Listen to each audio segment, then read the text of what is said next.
Hello everyone, here I am in Tokyo, and actually I'm leaving Tokyo tomorrow. I'm going to the north of Japan, and I have this new device with me. It's called the Audigo. It's a really cool device that syncs with your device. I'm recording this with my iPad, by the way. You can sync it with your iPhone or your iPad, and it's a really cool thing. Let's see how it works. So today's topic is very psychological in nature. It's something that I encountered quite a lot this year, meeting many different people at workshops and whatnot. And one thing that a lot of people ask me is, Dennis, you spent a lot of time practicing this, right? Like many, many hours. People want confirmation. They want to feel secure that they're not wasting their time. And I understand this feeling because I go through the exact same thing, which I'm going to talk about in this video. But first, please like, please subscribe, and please buy something off of DC Music School. Check out my books or anything. It's been actually a really tough year for me, for personal reasons beyond my control. I'm doing okay though, but any bit helps, man. It's tough. The world post Corona. Anyway, yes. So what you just saw me play was what we call rumba flamenca, and the variant that I'm particularly interested in is the variant from the south of France, and there's a connection to Gypsy jazz, to Django Reinhardt and all that stuff, because Django was also from France, born in Belgium, but French. And in France, there are two groups, cultural ethnic groups of gypsies. There's the Manouche, the Sinti, and then from the south, I guess call them Gitanos, the gypsies that are in the south of France and also in Spain, of the same tribe. And Django played with that tribe as well. In fact, in his Hot Club of France, if I'm not mistaken, the Ferret family were originally from that tribe as well. So it's weird, in French they say jazz manouche, as they say with the gypsy accent, manouche. It wasn't actually with Manouche, besides Django and his brother Nana, Joseph. It was with the Gitanos. So they played jazz together.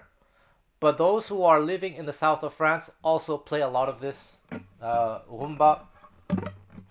In French, rumba camargue in the southern part of France. Well, this is not a history lesson, but anyway, there's a connection. So I'm very interested in this. And what happened was this past summer I had a Homestay student, Armando, really cool guy, who comes from a Latin background. He was telling me he played all these kind of these songs like, Bailame,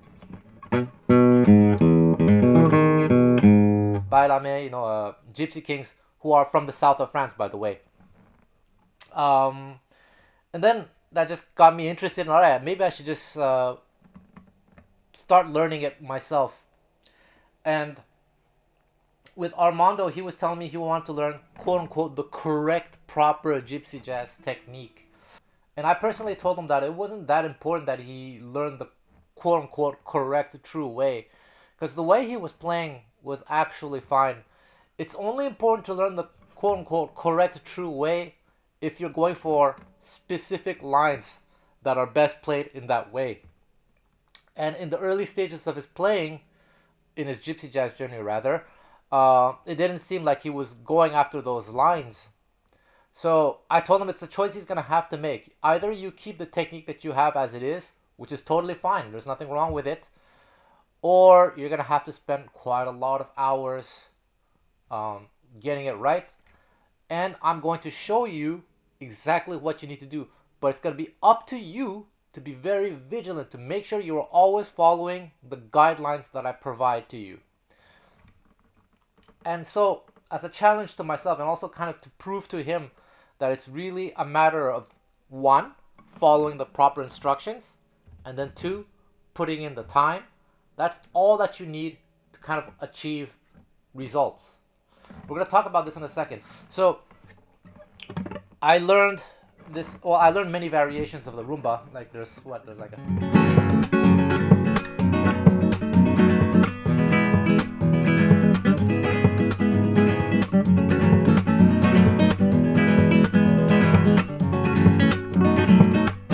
There's also this.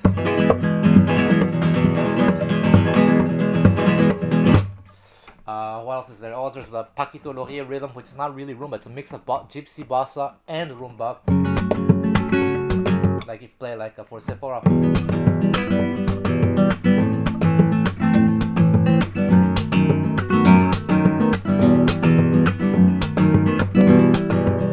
And other like tiny variations like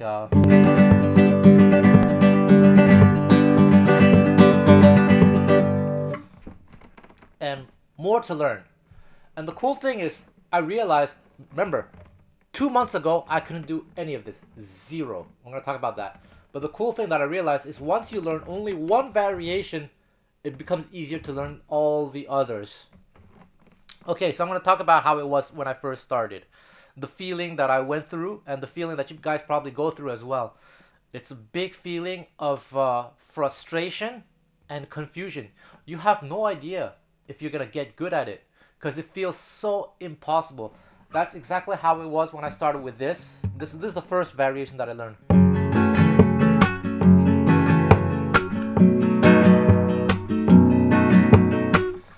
And Armando was there with me when I was learning it. I might have dropped quite a lot of F-bombs. It was so frustrating. My brain was like, all right, step one, step two, step one again. It was like that. If Armando, if you're watching this, you can like corroborate, right? Leave a comment. You know what? I don't even remember what the steps are anymore. It was just 2 months ago. Hold on. It's crazy. Once you get used to something, you quickly forget how painful it was when you learned it. And you quickly forget what the steps were even. Now it's just automatic. So the same thing happens to me a lot in Gypsy Jazz when people ask me which pick strokes I use or whatever. It's just automatic now. But I do know that in the beginning I had to really think hard. Let me just see. Yes, okay. Who's this? And then what? Yeah. But in the beginning it was like that. It was like super slow. And that lasted for a few days. I started to progress, after like 3-4 days. And I was practicing. I wasn't practicing many hours a day when it was with Armando. And he can confirm all this. I was just maybe doing it like 10, 20 minutes a day, 30 minutes. But after a few days, I started to have some sort of regularity. It wasn't perfect, but I was like,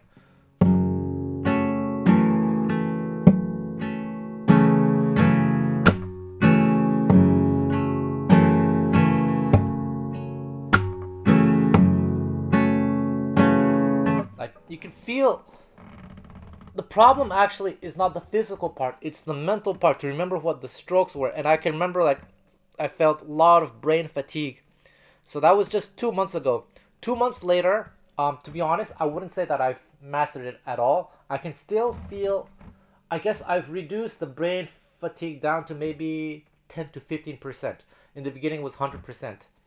After about a month, I was able to reduce it to about 40%. So that was a month ago in September.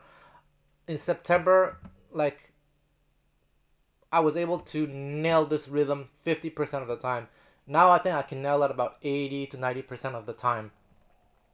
So I think personally, in my experience with Gypsy Jazz technique and teaching it to people, it takes about 6 months before you reduce it down to like something negligible, like under 10%, under 5%. So that's still 4 months for me.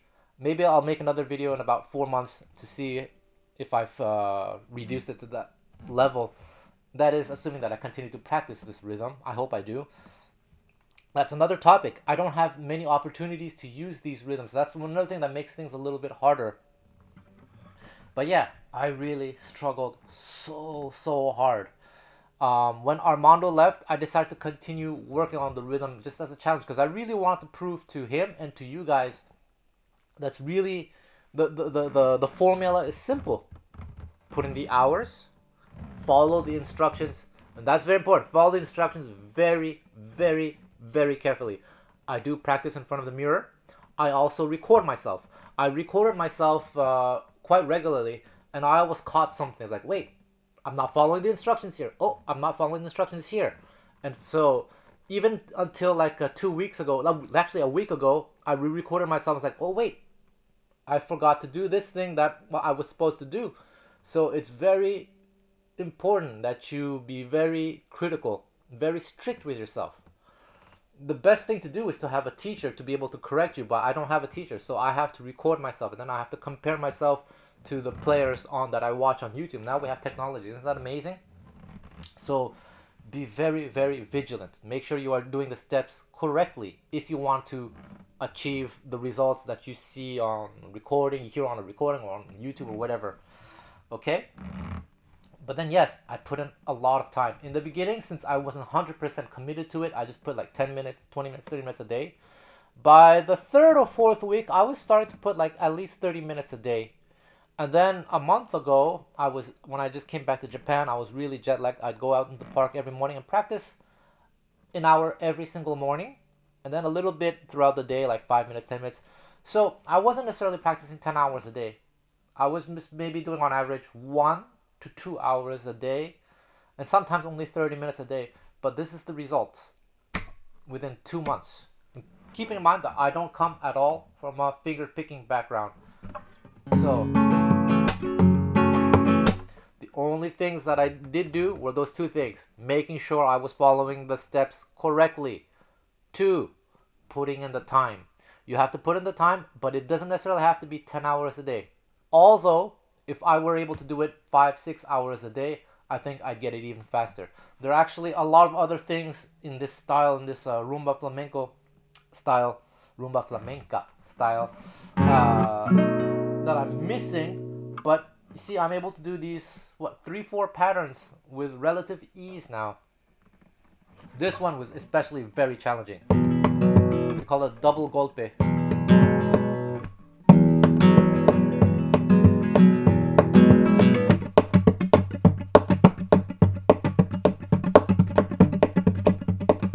That was so freakishly hard. It's even harder than the first one I learned. And the funny thing is that there's some teachers on YouTube. I'll maybe put the link. I forgot the name. Luca Hitano. That's the YouTube channel, Luca Hitano Family. He teaches this one on his YouTube channel, and he says it's going to be very frustrating, and you might have to spend months working on it. And I spent a month. It's been a month and 2 weeks since I've learned this pattern. I managed to get to this far.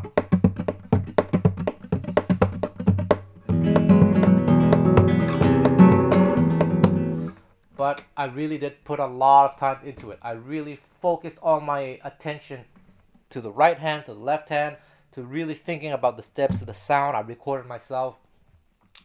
So I put in a lot of effort. Now, here's the thing. I am not in any kind of environment where I can take advantage of these rhythms, which is, I think, really, really unfortunate.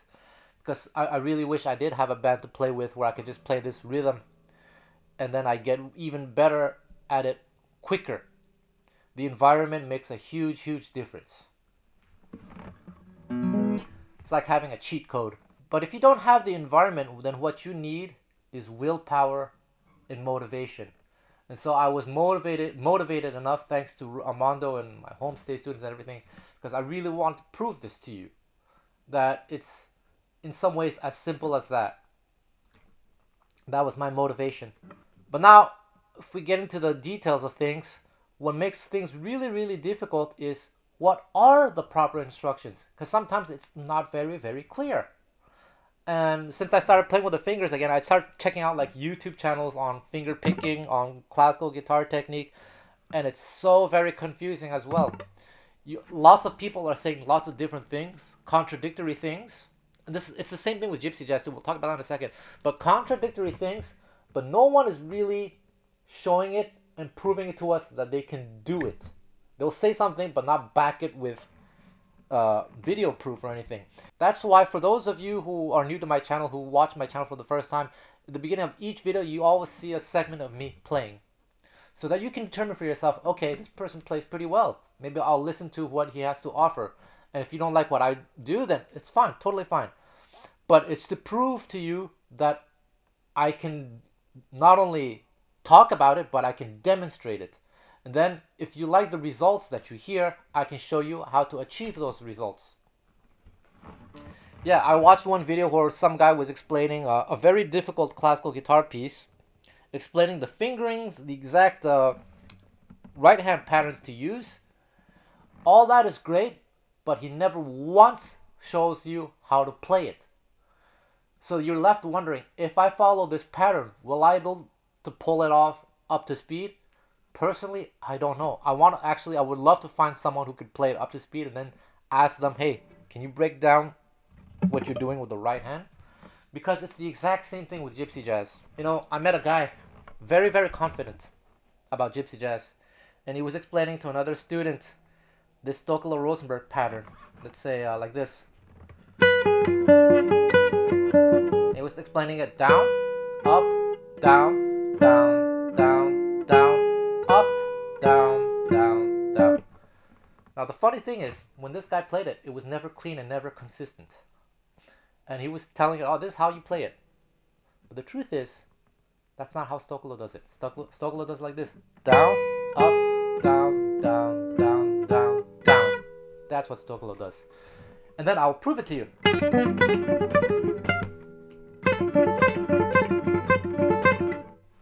So if you follow these steps, make sure that you use the correct stroke. So down, up, and then this downstroke is what I call a bounce. Buy my Gypsy Jazz picking book on Amazon. You'll find the links in the description box. So down, up, and this down is what I call a double tap. You strike the string, but immediately bounce off to the next string, to the G. Once you reach the G string, you do a rest stroke, and then you let it fall. Then you let it fall again, and you do another what I call double tap. That is exactly what Stokolo-Rosenberg does. And if you follow these steps, you will be able to play it maybe not as fast as Stokolo. Well, it depends how many hours you put into it. Back in the day, I practiced this a lot in front of a mirror to make sure that I was using the correct motion. Because if you're playing like this, it's going to be very, very hard. Make sure you're using the wrist, that your angle is correct, not like this, but like this, you know. Those are the conditions. So you had this guy who was very, very confident teaching. You know what? I'm not the kind of person. Back in the day when I was younger, I said, no, that's not right. But nowadays, I let people, if they feel very confident, I'm not the kind of person who likes to contradict people. Nowadays, like, I let them say what they want to say, really, just to keep the peace. I'm a nice guy, man. But if someone tell me, Dennis, am I doing it right? I will tell you. There are lots of things like that I've encountered over the years. People teaching different things in Gypsy jazz, and again, that's their truth. But my truth is coming from having observed the best players up close and really not only confirming that they were doing what I think they're doing, but being able to do the same thing with the same sound, with the same results. So with Gypsy jazz, you know, to be honest, I've studied this so hard, so much, that in terms of the basics of the style, there are no more secrets for me. That's why I can guarantee results so long as the student follows the steps correctly. So I have this tremendous confidence when it comes to Gypsy jazz. Sometimes when there's a new phrase or a new thing that I don't know, I can learn it really, really quickly just because I know. And even if I don't see the fingerings that they're using, I can already imagine in my head what the fingerings and even the pick strokes might be just because of the experience that I have. That's the confidence that I have in Gypsy jazz. Now in rumba or classical guitar, whatever finger pick, I have zero confidence. So I'm watching all these YouTube videos and I'm left even more perplexed than ever. I have no idea if what I'm reading is correct because everyone is contradicting each other. I have no idea what the right answer is. Or some people will say, oh yeah, you gotta do what you feel. And actually sometimes I do say that in Gypsy jazz as well, because it really depends on the results that you want to achieve. And the more specific you are with your goals, the more I can help you. I can tell you, okay, if you adopt this technique, you're gonna have this advantage. But if you adopt this other technique, it might be a little bit harder. I can say with fairly high accuracy the results that you will achieve within a few months if you follow the instructions. I did have one guy who told me he wanted to learn like Gypsy jazz picking patterns, patterns, but he didn't want to adopt the position. And that's very, very hard because the pattern goes hand in hand with the position. And since this other player had his own technique, I told him that I couldn't predict what would happen if he continued. He would have to figure out for himself, right? I can't predict the future if certain conditions aren't met. So the bottom line is you have to make sure you find instruction from someone who can tell you what to do, but then can demonstrate that they are doing what they're saying. And they're doing it up to speed with the sound that you're hoping to achieve. And provide that they're explaining it correctly, because some people also don't explain what they do correctly, then you can be sure that if you follow those instructions, you will achieve the same results relatively quickly. I've said in a lot of my videos that it takes only 3 years to become a competent musician, instrumentalist even, to have really good technique. Doesn't have to be like out of this world technique, but really solid technique, solid foundation. 3 years. 5 years you can be like extremely high level playing. It's nothing to do with those 10,000 hours. It's just 3 to 5 years. You do have to put in the time, of course. You have to put in hours, unfortunately. Not necessarily 10 hours a day, but maybe 1 to 3 hours a day, depending on what you want to achieve, of course. And then following the instructions. And the case in point is with the Japanese language. When I first moved here 2.5 years ago, I barely spoke any Japanese.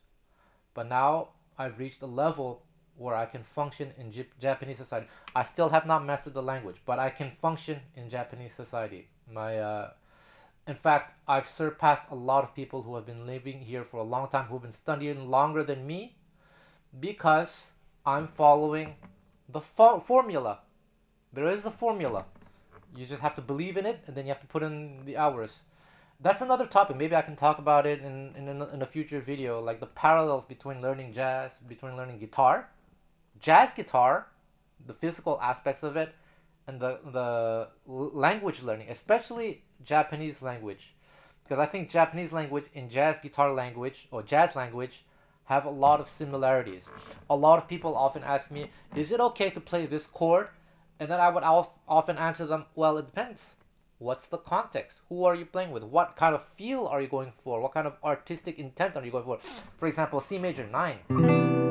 If you're playing like jazz bossa, great. C major 9 is a great chord. If you're hoping to play traditional swing music, it's a bad chord to play. Chord progressions as well. Like if you're playing I Can't Get Anything But Love, you play like this. And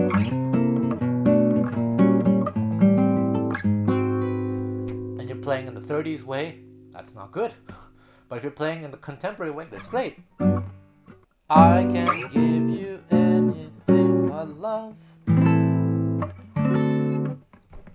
If you want to play in the 1920s way with a banjo,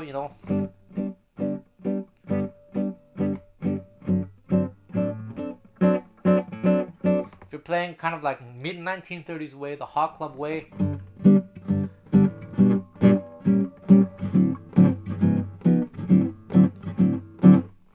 if you're playing like contemporary big band way,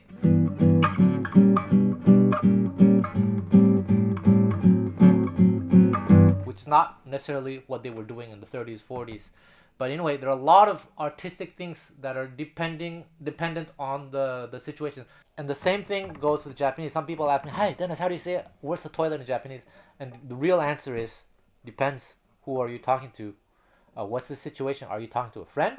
Are you talking to a friend that's older than you, that you respect, a close buddy? Are you talking to a stranger? Are you talking to a staff, like an employee of a store or something? The Japanese language works that way. And so too it is with jazz, in my opinion. So if this topic interests you, just let me know. Maybe I'll make a video about it. Oh yeah.